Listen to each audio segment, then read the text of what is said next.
벨리지저스 13번째 시간입니다. 오늘부터 우리 누가복음 시작하는데요.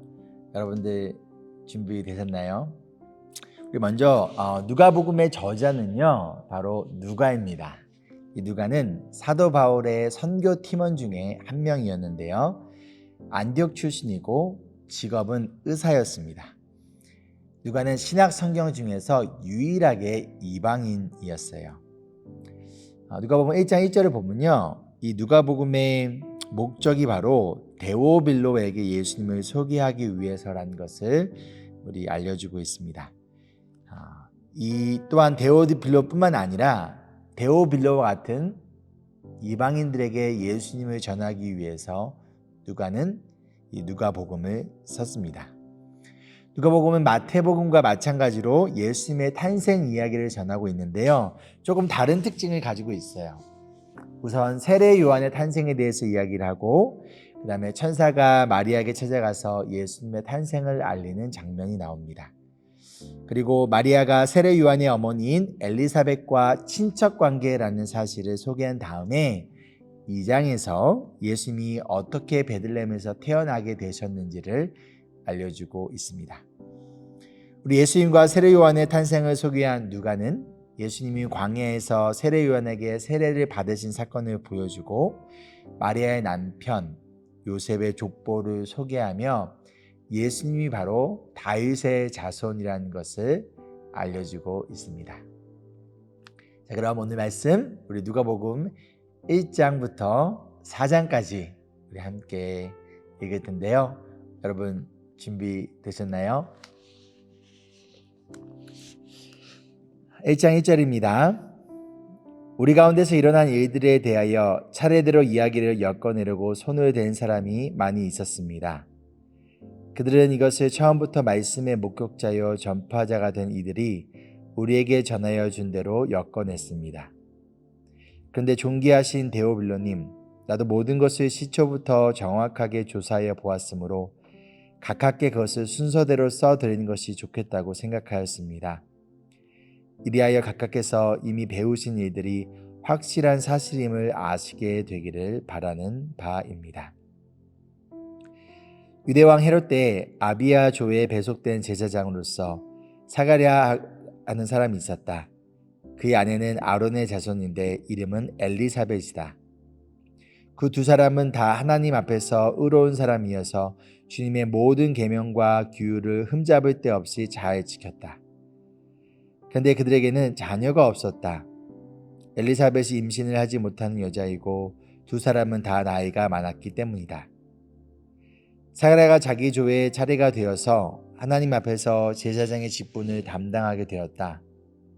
어느날 제사직의 관례를 따라 제비를 뽑았는데 그가 주님의 성소에 들어가 분향하는 일을 맡게 되었다. 그가 분향하는 동안에 온 백성은 다 밖에서 기도하고 있었다. 그때 주님의 천사가 사가랴에게 나타나서 분향하는 제단 오른쪽에 섰다. 그는 천사를 보고 놀라서 두려움에 사로잡혔다. 천사가 그에게 말하였다. 사가랴야, 두려워하지 말아라. 내 간구를 주님께서 들어주셨다. 내 아내 엘리사벳이 너에게 아들을 낳아줄 것이니 그 이름을 요한이라고 하여라. 그 아들은 내게 기쁨과 즐거움이 되고 많은 사람이 그의 출생을 기뻐할 것이다. 그는 주님께서 보시기에 큰 인물이 될 것이다. 그는 포도주와 독한 술을 입에 대지 않을 것이요 어머니 뱃속에 있을 때부터 성령을 충만하게 받을 것이며 이스라엘 자손 가운데서 많은 사람을 그들의 주 하나님께로 돌아오게 할 것이다. 그는 또한 엘리야의 심령과 능력을 가지고 주님보다 앞서 와서 부모의 마음을 자녀에게로 돌아오게 하고 거역하는 자들을 의인의 지혜의 길로 돌아서게 해서 주님을 맞이할 준비가 된 백성을 마련할 것이다. 사가랴가 천사에게 말하였다. 어떻게 그것을 알겠습니까? 나는 늙은 사람이요 내 아내도 나이가 많으니 말입니다. 천사가 그에게 말하였다. 나는 하나님 앞에 서 있는 가브리엘인데 나는 내게 이 기쁜 소식을 전해주려고 보내심을 받았다. 보아라, 그때가 되면 다 이루어질 내 말을 내가 믿지 않았으므로 이 일이 이루어지는 날까지 너는 벙어리가 되어서 말을 못하게 될 것이다. 백성이 사가랴를 기다리는데 그가 성소 안에서 너무도 오래 지체함으로 이상하게 여기고 있었다. 그런데 그가 나와서도 말을 못하니까 사람들은 그가 성소 안에서 환상을 본 줄로 알았다. 사가랴는 그들에게 손짓만 할 뿐이요 그냥 말을 못하는 채로 있었다. 사가랴는 제사 당번 기간이 끝난 뒤에 집으로 돌아갔다. 그 뒤에 얼마 지나서 그의 아내 엘리사벳이 임신하고 5달 동안 숨어 살면서 이렇게 말하였다. 주님께서 나를 돌아보셔서 사람들에게 당하는 내 부끄러움을 없이 해주시던 날에 나에게 이런 일을 베풀어 주셨다. 26절입니다. 그 뒤로 6달 되었을 때에 하나님께서 천사 가브리엘을 갈릴리 지방의 나사렛 동네로 보내시어 다윗의 가문에 속한 요셉이라는 남자와 약혼한 처녀에게 가게 하였다. 그 처녀의 이름은 마리아였다. 천사가 안으로 들어가서 마리아에게 말하였다. 기뻐하여라, 은혜를 입은 자야, 주님께서 그대와 함께 하신다. 마리아는 그 말을 듣고 몹시 놀라 도대체 그 인사말이 무슨 뜻일까 하고 궁금히 여겼다. 천사가 마리아에게 말하였다. 두려워하지 말아라, 마리아야, 그대는 하나님의 은혜를 입었다. 보아라, 그대가 잉태하여 아들을 낳을 터니 그의 이름을 예수라고 하여라. 그는 위대하게 되고 더없이 높으신 분의 아들이라고 불릴 것이다. 주 하나님께서 그에게 그의 조상 다윗의 왕위를 주실 것이다. 그는 영원히 야곱의 집을 다스리고 그의 나라는 무궁할 것이다. 마리아가 천사에게 말하였다. 나는 남자를 알지 못하는데 어떻게 이런 일이 있겠습니까? 천사가 마리아에게 대답하였다. 성령이 그대에게 임하시고 더없이 높으신 분의 능력이 그대를 감싸줄 것이다. 그러므로 태어날 아기는 거룩한 분이요 하나님의 아들이라고 불릴 것이다. 보아라, 그대의 친척 엘리사벳도 늙어서 임신하였다. 임신하지 못한 여자라 불리던 그가 임신한 지 벌써 6달이 되었다. 하나님께는 불가능한 일이 없다. 우리 37절 다시 한번 읽어볼까요? 시작. 하나님께는 불가능한 일이 없다. 아멘. 마리아가 말하였다. 보십시오. 나는 주님의 여종입니다. 당신의 말씀대로 나에게 이루어지기를 바랍니다. 천사는 마리아에게서 떠나갔다. 그 무렵에 마리아가 일어나 서둘러 유대 산골에 있는 한 동네로 가서 사가랴의 집에 들어가 엘리사벳에게 문안하였다. 엘리사벳이 마리아의 인사말을 들었을 때 아이가 그의 뱃속에서 뛰놀았다. 엘리사벳이 성령으로 충만해서 큰 소리로 외쳐 말하였다. 그대는 여자들 가운데서 복을 받았고 그대의 태중의 아이도 복을 받았습니다. 내 주님의 어머니께서 내게 오시다니 이것이 어찌된 일입니까? 보십시오. 그대의 인사말이 내 귀에 들어왔을 때 내 태중의 아이가 기뻐서 뛰놀았습니다. 주님께서 하신 말씀이 이루어질 줄 믿은 여자는 행복합니다. 그리하여 마리아가 말하였다. 내 영혼이 주님을 찬양하며 내 마음이 내 구주 하나님을 좋아함은 그가 이 여종의 비천함을 보살펴 주셨기 때문입니다. 이제부터는 모든 세대가 나를 행복하다 할 것입니다. 힘센 분이 나에게 큰 일을 하셨기 때문입니다. 그의 이름은 거룩하고 그의 자비하심은 그를 두려워하는 사람들에게 대대로 있을 것입니다. 그는 그 팔로 권능을 행하시고 마음이 교만한 사람들을 흩으셨으니 제왕들을 왕자에서 끌어내시고 비천한 사람을 높이셨습니다. 줄인 사람들을 좋은 것으로 배부르게 하시고 부한 사람들을 빈손으로 떠나 보내셨습니다. 그는 자비를 기억하셔서 자기의 종 이스라엘을 도우셨습니다. 우리 조상들에게 말씀하신 대로 그 자비는 아브라함과 그 자손에게 영원토록 있을 것입니다. 마리아는 엘리사벳과 함께 3달쯤 있다가 자기 집으로 돌아갔다. 엘리사벳은 해산나 달이 차서 아들을 낳았다. 이웃 사람들과 친척들은 주님께서 큰 자비를 그에게 베푸셨다는 말을 듣고서 그와 함께 기뻐하였다. 아이가 태어난 지 8회째 되는 날에 그들은 아기에게 할례를 행하러 와서 그의 아버지의 이름을 따서 그를 사가랴라고 하고자 하였다. 그러나 아기 어머니가 말하였다. 안 됩니다. 요한이라고 해야 합니다. 사람들이 말하였다. 당신의 친척 가운데는 아무도 그런 이름을 가진 사람이 없습니다. 그들은 그 아버지에게 아기의 이름을 무엇으로 하려는지 손짓으로 물어보았다. 그가 서판을 달라 하여 그의 이름은 요한이다 하고 쓰니 모두들 이상히 여겼다. 그런데 그의 입이 곧 열리고 혀가 풀려서 말을 하며 하나님을 찬양하였다. 이웃 사람들은 모두 두려워하였다. 이 모든 이야기는 유대 온 산골에 두루 퍼졌다. 이 말을 들은 사람들은 모두 이 사실을 그들의 마음에 두고 이 아기가 대체 어떤 사람이 될 것인가 하고 말하였다. 주님의 보살피는 손길이 그 아기와 함께 하시는 것이 분명했기 때문이다. 67절입니다. 요한의 아버지 사가랴가 성령으로 충만하여 이렇게 예언하였다. 주 이스라엘 하나님은 찬양받으실 분이시다. 그는 자기 백성을 돌보아 속량하시고 우리를 위하여 능력 있는 구원자를 자기의 종 다윗의 집에 일으키셨다.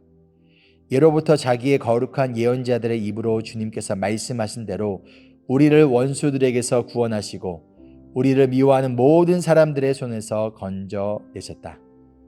주님께서 우리 조상에게 자비를 베푸시고 자기의 거룩한 언약을 기억하셨다. 이것은 주님께서 우리에게 주시려고 우리 조상 아브라함에게 하신 맹세이니 우리를 원수들의 손에서 건져주셔서 두려움이 없이 주님을 섬기게 하시고 우리가 평생 동안 주님 앞에서 거룩하고 의롭게 살아가게 하셨다. 아가야, 너는 더없이 높으신 분의 예언자라 불릴 것이니 주님보다 앞서가서 그의 길을 예비하고 죄사함을 받아서 구원을 얻는 지식을 그의 백성에게 가르쳐 줄 것이다. 이것은 우리 하나님의 자비로운 심정에서 오는 것이다. 그는 해를 하늘 높이 뜨게 하셔서 어둠 속과 죽음의 그늘 아래에 앉아있는 사람들에게 빛을 비추게 하시고 우리의 발을 평화의 길로 인도하실 것이다. 아기는 자라서 심령이 굳세어졌다. 그는 이스라엘 백성 앞에 나타나는 날까지 광야에서 살았다. 2장입니다. 그때 아우구스투스 황제가 칙령을 내려 온 세계가 호적 등록을 하게 되었는데 이 첫 번째 호적 등록은 구레뇨가 시리아에 총독으로 있을 때에 시행한 것이다. 모든 사람이 호적 등록을 하러 저마다 자기 고향으로 갔다. 요셉은 다윗 가문의 자손이므로 갈릴리의 나사렛 동네에서 유대에 있는 베들레헴이라는 다윗의 동네로 자기의 약혼자인 마리아와 함께 등록하러 올라갔다.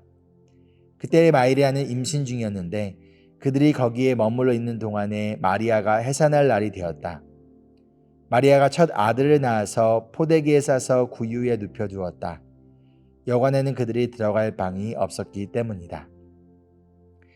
그 지역에서 목자들이 밤에 들에서 지내며 그들의 양떼를 지키고 있었다.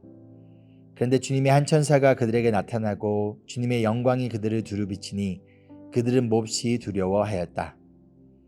천사가 그들에게 말하였다. 두려워하지 말아라. 나는 온 백성에게 큰 기쁨이 될 소식을 너희에게 전하여 준다.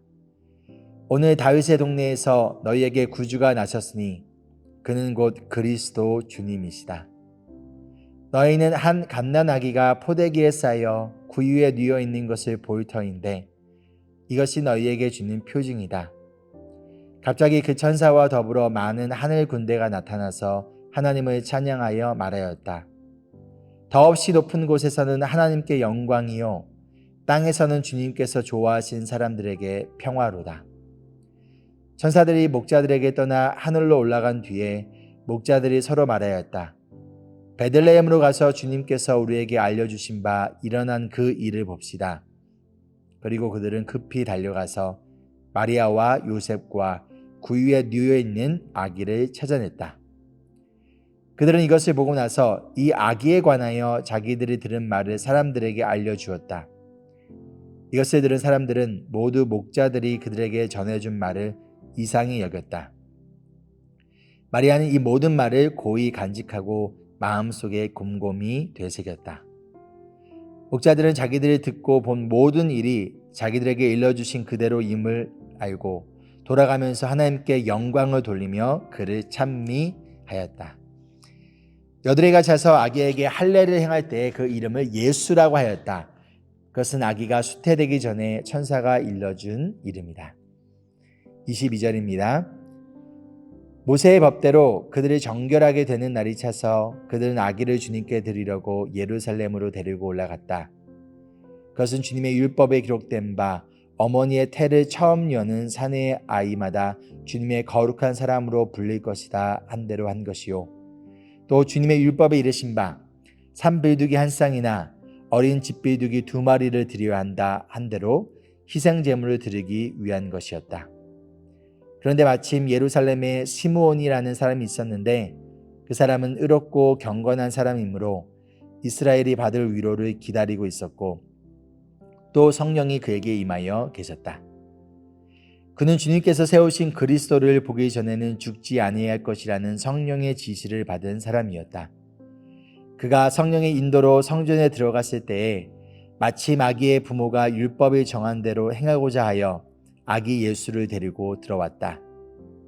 시므온이 아기를 자기 팔로 받아서 안고 하나님을 찬양하여 말하였다. 주님, 이제 주님께서는 주님의 말씀을 따라 이 종을 세상에서 평안히 떠나가게 해주십시오. 내 눈이 주님을 구원을 보았습니다. 주님께서 이것을 모든 백성 앞에 마련하셨으니 이는 이방 사람들에게 계시하시는 빛이요 주님의 백성 이스라엘에게는 영광입니다. 아기의 아버지와 어머니는 시므온이 아기에 대하여 하는 말을 듣고서 이상하게 여겼다. 시므온이 그들을 축복한 뒤에 아기의 어머니 마리아에게 말하였다. 보십시오.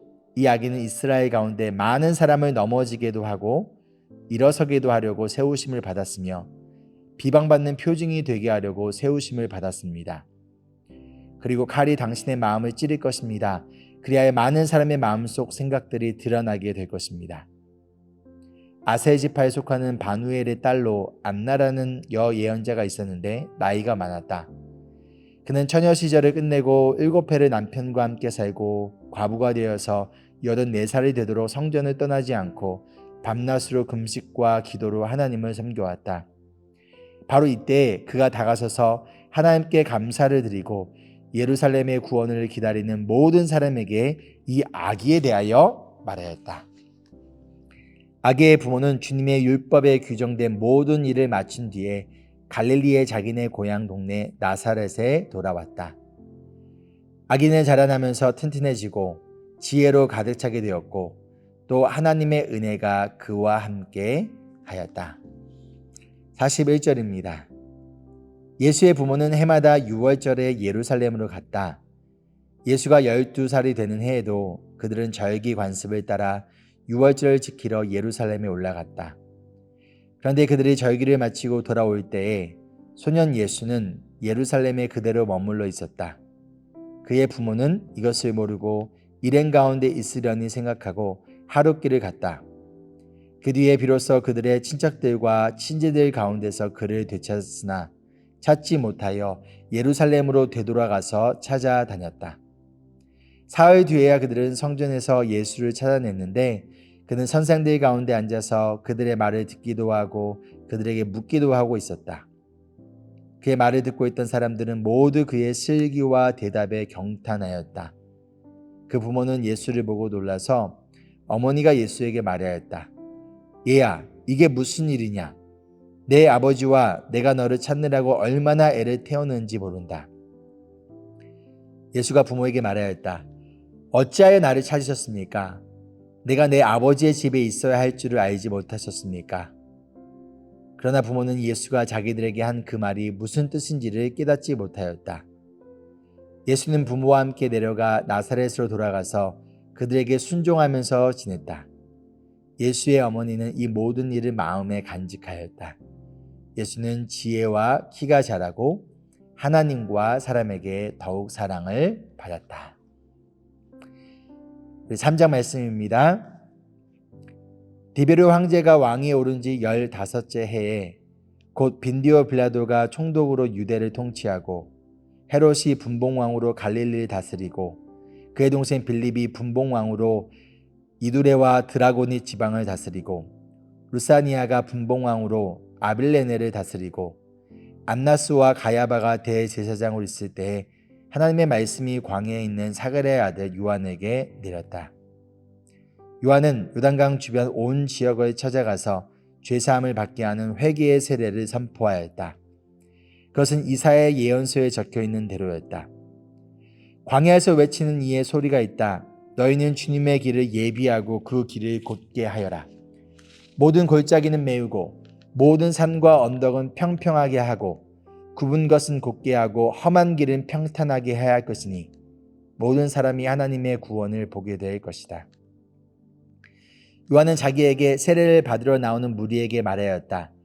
독사의 자식들아, 누가 너희에게 닥쳐올 진노를 피하라고 일러주더냐. 회개에 알맞은 열매를 맺어라. 너희는 속으로 아브라함은 우리의 조상이다 하고 말하지 말아라. 내가 너희에게 말한다. 하나님께서는 이 돌들로도 아브라함의 자손을 만드실 수 있다. 도끼를 이미 나무 뿌리에 갖다 놓으셨다. 그러므로 좋은 열매를 맺지 않는 나무는 다 찍어서 불 속에 던지신다. 무리가 요한에게 물었다. 그러면 우리는 무엇을 해야 합니까? 요한이 그들에게 대답하였다. 속옷을 2벌 가진 사람은 없는 사람에게 나누어 주고 먹을 것이 가진 사람도 그렇게 하여라. 세리들도 세례를 받으러 와서 그에게 물었다. 선생님, 우리는 무엇을 해야 하겠습니까? 요한은 그들에게 대답하였다. 너희에게 정해준 것보다 더 받지 말아라. 또 군인들도 그에게 물었다. 그러면 우리들은 무엇을 해야 하겠습니까? 요한이 그들에게 대답하였다. 아무에게도 협박하여 억지로 빼앗거나 거짓 고소를 하여 빼앗거나 속여서 빼앗지 말고 너희의 봉급으로 만족하게 여겨라. 백성이 그리스도를 고대하고 있던 터에 모두들 마음속으로 요한에 대하여 생각하기를 그가 그리스도가 아닐까 하였다. 그래서 요한은 모든 사람에게 대답하였다. 나는 여러분에게 물로 세례를 주지만 나보다 더 능력 있는 분이 오실 터인데 나는 그의 신발끈을 풀어드릴 자격도 없어. 그는 여러분에게 성령과 불로 세례를 주실 것이요. 그는 자기의 타작마당을 깨끗이 하려고 손에 키를 들었으니 알곡은 곳간에 모아들이고 쭉정이는 꺼지지 않는 불에 태우실 것이요. 요한은 그 밖에도 많은 일을 권면하면서 백성에게 기쁜 소식을 전하였다. 그러나 분봉왕 헤롯은 자기 동생의 아내 헤로디아와 관련된 일과 또 자기가 행한 모든 악한 일 때문에 요한에게 책망을 받았고 거기에다가 또 다른 악행을 보태었으니 요한을 옥에 가둔 것이다. 백성이 모두 세례를 받았다. 예수께서도 세례를 받으시고 기도하시는데 하늘이 열리고 성령이 비둘기 같은 형체로 예수 위에 내려오셨다. 그리고 하늘에서 이런 소리가 울려왔다. 너는 내 사랑하는 아들이요 나는 너를 좋아한다. 23절입니다. 예수께서 활동을 시작하실 때 그는 30살쯤이었다. 그는 사람들이 생각하기로는 요셉의 아들이었다. 요셉은 엘리의 아들이요 그 윗들을 거슬러 올라가면 맏닷, 레위, 멜기, 얀나, 요셉, 마따디아, 아모스, 나훔, 에슬리, 낫게, 마앗, 마따디아, 세메인, 요색, 요다, 요하난, 레사, 수르바벨, 스알디엘, 네리, 멜기, 아띠, 고삼, 엘마담, 에르, 예수, 엘리에제르, 요림, 맏단, 레위, 시므온, 유다, 요셉, 요남, 엘리야김, 멜레아, 맨나, 마따다, 나단, 다윗, 이세, 오벳, 보아스, 살라, 나손, 아미나답, 아드민, 아르니, 헤스론, 베레스, 유다, 야곱, 이삭, 아브라함, 데라, 나홀, 수룩, 루우, 벨렉, 에벨, 살라, 가이난, 아박삿, 셈, 노아, 레멕, 무드셀라, 에녹, 야렛, 마할랄렐, 가이난, 에노스, 셋, 아담에게 이르는데 아담은 하나님의 아들이다. 우리 마지막 오늘 챕터 4장입니다. 예수께서 성령으로 가득하여 요단강에서 돌아오셨다. 그리고 그는 성령에 이끌려 광야로 가셔서 40일 동안 악마에게 시험을 받으셨다. 그동안 아무것도 잡수시지 않아서 그 기간이 다하였을 때에는 시장하셨다. 악마가 예수께 말하였다. 내가 하나님의 아들이거든 이 돌더러 빵이 되라고 말해보아라. 예수께서 악마에게 대답하셨다. 성경에 기록하기를 사람은 빵만 먹고 사는 것이 아니다 하였다. 그랬더니 악마는 예수를 높은 데로 이끌고 가서 순식간에 세계 모든 나라를 그에게 보여주었다. 그리고 나서 악마는 그에게 말하였다. 내가 이 모든 권세와 그 영광을 너에게 주겠다. 이것은 나에게 넘어온 것이니 내가 주고 싶은 사람에게 준다. 그러므로 너가 내 앞에 엎드려 절하면 이 모든 것을 너에게 주겠다. 예수께서 악마에게 대답하셨다. 성경에 기록하기를 주 너의 하나님께 경배하고 그분만을 섬겨라 하였다. 그래서 악마는 예수를 예루살렘으로 이끌고 가서 성전 꼭대기에 세우고 그에게 말하였다. 내가 하나님의 아들이거든 여기에서 뛰어내려 보아라. 성경에 기록하기를 하나님이 너를 위하여 자기 천사들에게 명해서 너를 지키게 하실 것이다 하였고, 또한 그들이 손으로 너를 떠받쳐서 너의 발이 돌에 부딪히지 않게 할 것이다 하였다.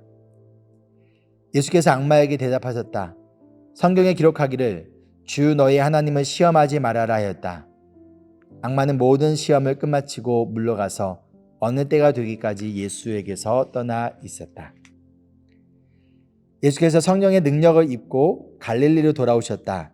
예수의 소문이 사방의 온 지역에 두루 퍼졌다. 그는 유대 사람의 여러 회당에서 가르치셨으며 모든 사람에게서 영광을 받으셨다. 예수께서는 자기가 자라나신 나사렛에 오셔서 늘 하시던 대로 안식일에 회당에 들어가셨다. 그는 성경을 읽으려고 일어서서 예언자 이사야의 두루마리를 건네받아서 그것을 펴시어 이런 말씀이 있는 데를 찾아셨다. 주님의 영이 내게 내리셨다. 주님께서 내게 기름을 부으셔서 가난한 사람에게 기쁜 소식을 전하게 하셨다. 주님께서 나를 보내셔서 포로된 사람들에게 해방을 선포하고 눈먼 사람들에게서 눈뜸을 선포하고 억누린 사람들을 풀어주고 주님의 은혜의 해를 선포하게 하셨다. 예수께서 두루마리를 말아서 시중든 사람에게 되돌려 주시고 앉으셨다. 회당에 있는 모든 사람의 눈은 예수께로 쏠렸다. 예수께서 그들에게 말씀하셨다. 이 성경 말씀이 너에게 듣는 가운데서 오늘 이루어졌다. 사람들은 모두 감탄하고 그의 입에서 나오는 그 은혜로운 말씀에 놀라서 이 사람은 요셉의 아들이 아닌가 하고 말하였다. 그래서 예수께서 그들에게 말씀하셨다. 너희는 틀림없이 의사야 내 병이나 고쳐라 하는 속담을 내게다 끌어대면서 우리가 들은 대로 당신이 가버나움에서 했다는 모든 일을 여기 당신의 고향에서도 해보시오 하고 말하려고 한다. 예수께서 또 말씀하셨다. 내가 진정으로 너희에게 말한다. 아무 예언자도 자기 고향에서는 환영을 받지 못한다. 내가 진정으로 너희에게 말한다. 엘리야 시대에 3년 6개월 동안 하늘이 닫혀서 온 땅의 기근이 심했을 때 이스라엘에 과부들이 많이 있었지만 하나님이 엘리야를 그 많은 과부 가운데서 다른 아무에게도 보내지 않으시고 오직 시돈에 있는 사렙다 마을의 한 과부에게만 보내셨다. 또 예언자 엘리사 시대에 이스라엘에 나병 환자가 많이 있었지만 그들 가운데서 아무도 고침을 받지 못하고 오직 시리아 사람 나아만만이 고침을 받았다. 회당에 모인 사람들은 이 말씀을 듣고서 모두 화가 잔뜩 났다. 그래서 그들은 들고 일어나 예수를 동네 밖으로 내쫓았다. 그들의 동네가 산 위에 있으므로 그들은 예수를 산 벼랑까지 끌고 가서 거기에서 밀쳐 떨어뜨리려고 하였다. 그러나 예수께서는 그들의 한가운데를 지나서 떠나가셨다. 31절입니다. 예수께서 갈릴리의 가버나움 동네로 내려가셔서 안식일에 사람들을 가르치셨다. 그런데 사람들은 그의 가르침에 놀랐으니 그의 말씀이 권위가 있었기 때문이다. 그때 그 회당에 악한 귀신의 영이 들린 사람이 하나 있었는데 그가 큰 소리로 이렇게 외쳤다. 아, 나사렛 예수님, 왜 우리를 간섭하십니까? 우리를 없애려고 오셨습니까? 나는 당신이 누구인지 압니다. 하나님께서 보내신 거룩한 분입니다. 예수께서 그를 꾸짖어 말씀하셨다.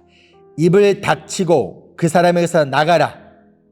그러자 귀신이 그를 사람들 한가운데다가 쓰러뜨려 놓고 그에게서 떠나갔는데 그에게 상처는 입히지 않았다. 사람들이 모두 놀라서 서로 말하였다. 이 말이 대체 무엇이냐? 그가 권위와 능력을 가지고 이 악한 귀신들에게 명하니 그들이 떠나가는구나. 그리하여 예수의 소문이 그 근처 모든 곳에 퍼졌다. 38절입니다. 예수께서 회당을 떠나서 시몬의 집으로 들어가셨다. 그런데 시몬의 장모가 심한 열병을 앓고 있어서 사람들이 그 여자를 두고 예수께 청하였다. 예수께서 그 여자에게 다가서서 굽어보시고 열병을 꾸짖으셨다.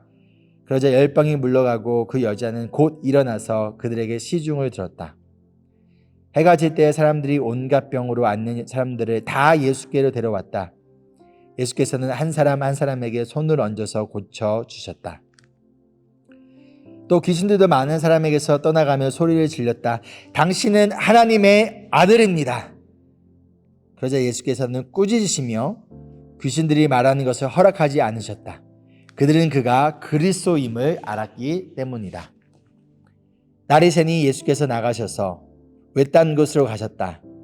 무리가 예수를 찾아다니다가 그에게 와서 자기네들에게서 떠나가지 못하시게 자기네 곁에 모셔두려고 하였다. 그러나 예수께서 그들에게 말씀하셨다. 나는 다른 동네에서도 하나님 나라의 복음을 전해야 한다. 나는 이 일을 위하여 보내심을 받았기 때문입니다. 마지막 44절 우리 함께 읽겠습니다. 그리고 예수께서는 유대의 여러 회당에서 복음을 선포하셨다. 아멘. 이것은 살아계신 하나님의 말씀임을 여러분 믿으십니까? 아멘. 우리 적용 및 우리 소그룹 나눈 질문인데요. 첫 번째로 우리 사가랴는 누구이고 그는 어떠한 불신앙의 모습을 보여주었나요? 이 모습을 통하여서 어떠한 우리의 모습을 알 수 있을지, 그리고 이것이 우리에게 알려주고 있는 것은 무엇인지를 한번 생각해 보시기 바랍니다. 두 번째로 1장 48절에 마리아가 모든 세대가 자신을 행복하다고 할 것이라고 말한 이유가 무엇일까요? 그렇다면 여러분 행복하십니까? 그 이유가 무엇인가요? 세 번째, 3장 8절에 보면 세례 요한은요, 회개에 알맞은 열매를 맺어라 라고 말하고 있어요. 이것은 무슨 의미일까요? 그리고 저와 여러분이 맺어야 할 회개에 알맞는 열매는 무엇일까요?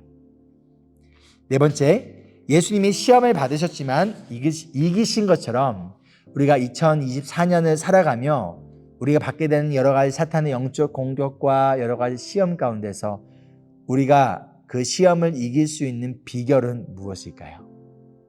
마지막으로 오늘 말씀을 통해 어떠한 예수님을 발견하였습니까? 여러분이 발견한 예수님을 우리 댓글로 알려주시기 바랍니다. 우리 함께 기도하실까요?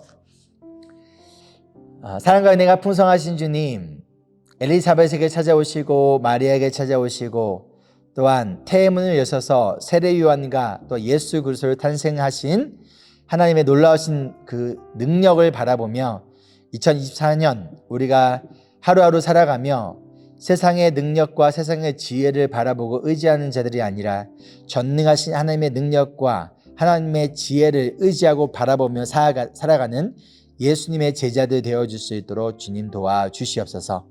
우리가 맺어야 할 회개에 합당한 열매가 무엇인지 깨닫게 해주시고 그 회개에 합당한 열매를 맺으며 나아가는 우리의 참된 거룩한 삶이 되기를 간절히 소망하며 살아계신 예수 그리스도의 이름으로 기도합니다. 아멘. 오늘도 주신 말씀 붙들고 승리하는 우리 하루 되길 소망합니다. Embrace Jesus, embrace people.